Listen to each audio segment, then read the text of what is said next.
Yo, what's up, guys? It's your boy Rich, aka Major Monkey, and today we're going to be talking about a quite hyped up mouse recently. Some are calling it the Budget King. There's rumors that it's a sub brand of Lamzu. A lot of things going on with this mouse. And as you can see from the screen, I am indeed talking about the Scyrox V8. And I've had some time with it, and I thought it would be a good time now to give my full review of the mouse. If you're new to these kind of videos from me, basically I break them up into three parts. And the first part is just a quick rundown of the specs. The second part is a shape comparison with some other mice that maybe you have or are familiar with. And the last part is just my overall personal experience with the mouse. Have I liked it? Have I not? What are the things I did? What are the things I didn't? That kind of stuff. But yeah, guys, if you guys enjoyed the video, first off, thank you for watching the video. But if you did enjoy the video, please like and subscribe, and definitely share with your friends. And also follow me on Twitter, as I kind of talk about a lot of peripheral stuff on there as well if you're interested. All right, guys, let's get straight into the video. Okay, guys, so in terms of specs, we're looking at a mouse that is rated to be 36 grams, give or take 3 grams. For my personal copy of the of the Scyrox V8, I came in at 40.1 grams. Sorry about that. And that is with no grips and just the default skates on. So if you apply the grips, it would probably be a little bit more than 40.1, at least for my copy. But I mean, that's kind of how it goes with mice, right? Sometimes you'll get mice that are a little bit lighter than the rated spec or a little bit more. For me, with my Scyrox V8, it came in at 40.1 grams. It has a 3950 sensor. It uses a Nordic 52840 and it has Omron optical switches. For the encoder, it says customized. I tried looking into it and I couldn't really find anything. I would assume it probably uses some variation of a TTC, but again, I'm not super sure. It's a customized encoder. And for the Omron optical switches, if you know me, my preference with switches, I really don't like it when a switch is too heavy to click, or the complete opposite where it's so extremely sensitive. And what's so funny is that the rumor of this being a sub-brand of Lamzu, I have not always had the greatest experience with Lamzu switches, at least back then when I acquired my first ever Atlantis from them. Just because the clicks for me were at least too sensitive. It was a little too easy to click. But with the Scyrox, I've had zero issues, and I actually really enjoy the clicks on these. They're definitely lighter than, if we were looking at a scale of heavy to light, they're definitely on the lighter side of things, but they're not extremely sensitive at all. In terms of battery life, I have all the fastest settings on the mouse currently, so like 8K. There's a game mode that I'll show later on, and it has the extended range. So with all that, it does chew at the battery quite a bit faster than as if I had it like on the default specs. But even with everything turned up, I really haven't had an issue with the battery at all. I've never felt like it just drained in a blink of an eye. It's definitely not extremely long lasting though either. I would say with your copies, you'll probably have a nice experience with the battery. I really don't have any complaints about it for at least my copy. Overall, it's been an enjoyable mouse in terms of the, in terms of the specs of the mouse. But yeah, now that we're done with the specs, let's jump over to the shape and give you guys some comparisons. Alrighty, guys. So for this portion of the video, I will include some pictures so that you guys don't have to reference what I'm talking about from the monitor itself. There'll be some images in the video included just so you guys have a better and more clear view of what I'm talking about. Now, there are two mice that I have been seeing talked about when comparing this mouse. One in particular, as soon as I got it, I knew it was a copy, or at least a strong competitor to this mouse. And the two mice that I'm talking about is the Pulsar X2H Mini and the Ninjutsu Sora V2. Now, one is definitely more so a competitor than the other in terms of just shape and dimension. There is one that is very clearly almost identical to the Scyrox V8. And the other one's fairly similar. So we'll get into that, and I'll show you guys some differences between the two. And so if we're looking at here, specifically the X2H Mini, now if we look at a top-down view of this, you can see that the Scyrox is a little bit longer overall of a mouse. Not drastically longer, but it does have a little bit more in terms of the length of the mouse. And then if we look at the side profile, you can also see it's also a little bit slightly higher than the Pulsar X2H Mini. But as we get closer to the hump, you can see that they kind of even out a little bit and line up almost perfectly. The Scyrox is still slightly higher than the X2H Mini, but not by a ton. It's very, very small. So yeah, it's a slightly little bit longer of a mouse. On the sides, they kind of line up more close with each other as a one-to-one. And then a little bit higher than the X2H Mini. Now, I did have an X2H Mini recently. I did sell it, but thankfully I did have it while I was using the Scyrox V8. And I will say, using the Scyrox V8, you can notice a little bit of a difference, but it's not drastic by any means, like at all. You can tell that these two mice are close to identical, but you can notice a little bit of a difference, but nothing crazy at all. If you were a fan of the X2H Mini, you will be 100% a fan of the Scyrox V8. Now let's get into the Ninjitsu Sora V2. So when looking at the Sora V2, like I was saying, there's one mouse that's very close to it and one that's just kind of similar. The X2H Mini is clearly the more identical mouse to the Scyrox. The Sora does have some similarities. In terms of overall length, they're almost the same length. You can see that the Sora is a little bit longer than the Scyrox. But if you look at the side profile, this is where the major difference between the two mice are. They're definitely both considered for claw use, as I would say is probably the preference grip for this mouse. But you can tell with the Sora, the hump is a little more pushed forward, whereas with the Scyrox, the hump is more towards the back of the mouse. Not drastically different, but when in use, you can definitely feel the difference between those two hump placements. And my preference is definitely more leaning towards that hump being pushed back. But the Sora is a phenomenal mouse, and I love the feel of it in my hands. After getting the X2H Mini a while back, the Sora V2 was the second mouse where I've ever kind of just held it, and it fit perfectly in my hand. So both definitely are great shapes and great sizes. But there's a slight difference with the hump placement, with the Scyrox being a little more pushed back. Now that we've kind of compared the two shapes together, I kind of want to talk about a technical side of things and more of a financial side of things as well.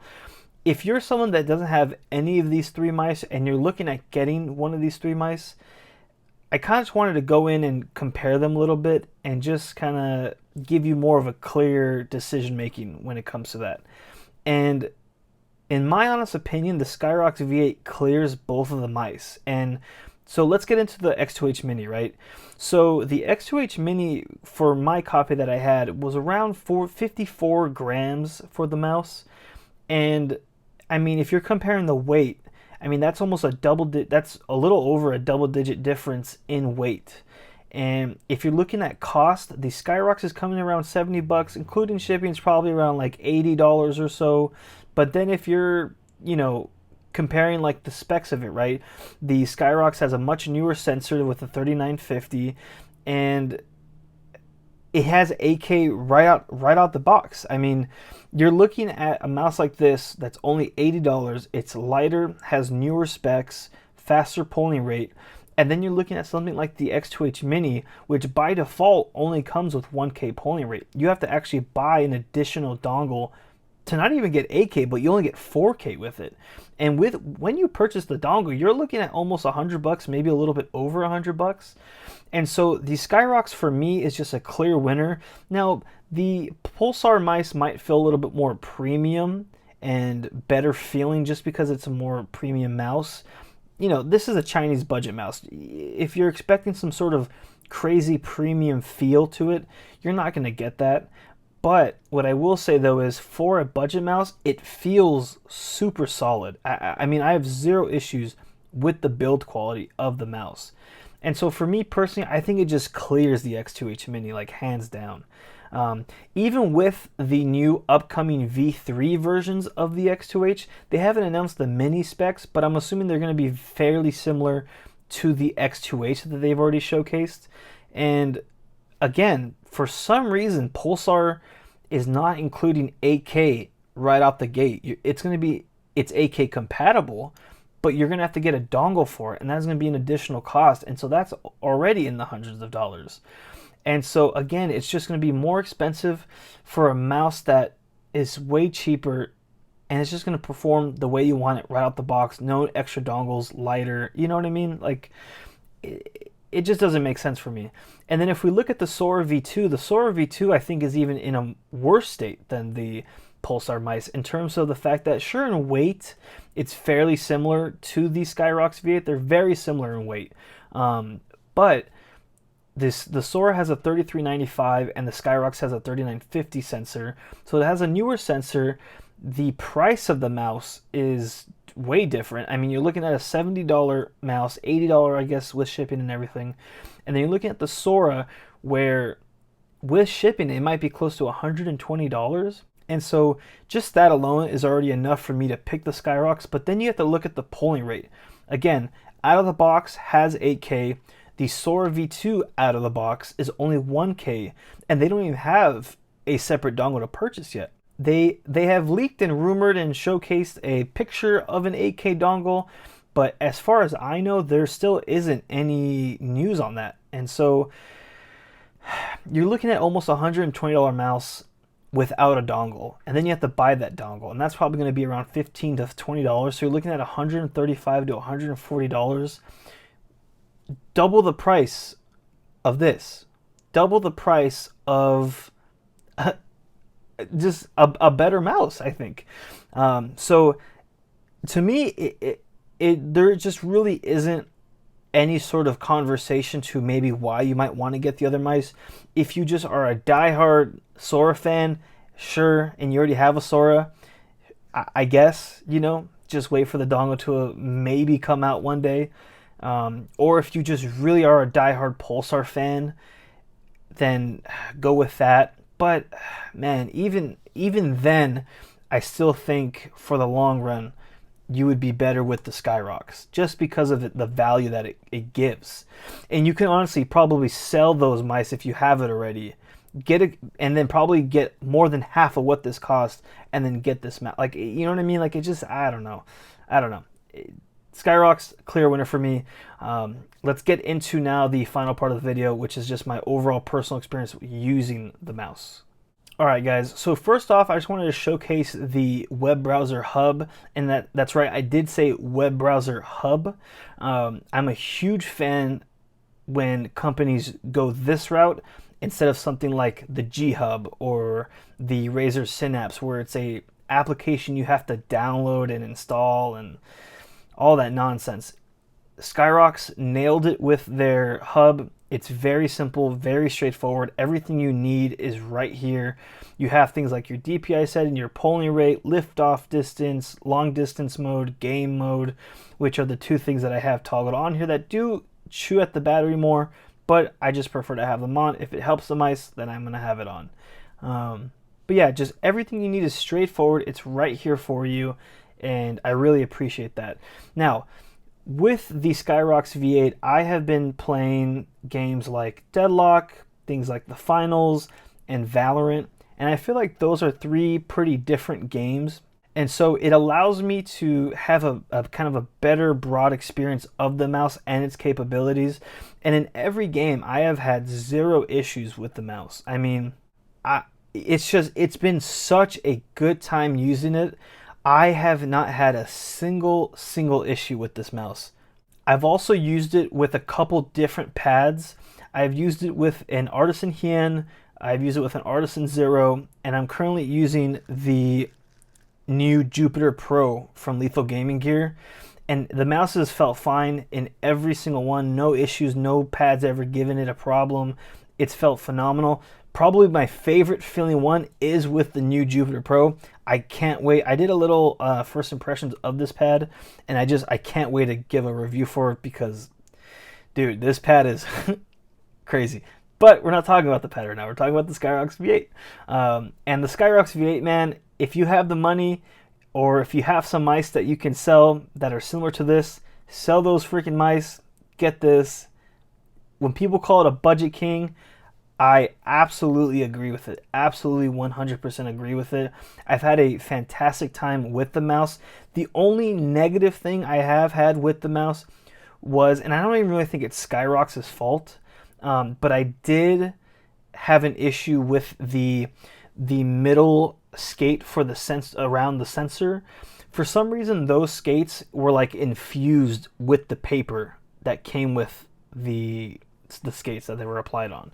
For some reason, I tried so hard to carefully take them off, but the paper was just like infused with it. Now, at the time, it was also extremely, extremely hot where I was living. We're talking about like almost 110 degrees. And so it could just been the heat that kind of fused it together and not Scyrox's fault. I haven't seen other people complain about that. So it could have just been my mouse and with the temperature. But overall, man, highly recommend this mouse. They nailed it. Scyrox nailed it. This being their first mice that they have come out that I at least know of, they knocked it out. 10 out of 10. Easily budget king. And yeah, thank you guys so much for watching. I appreciate you guys so much, and I'll catch you later.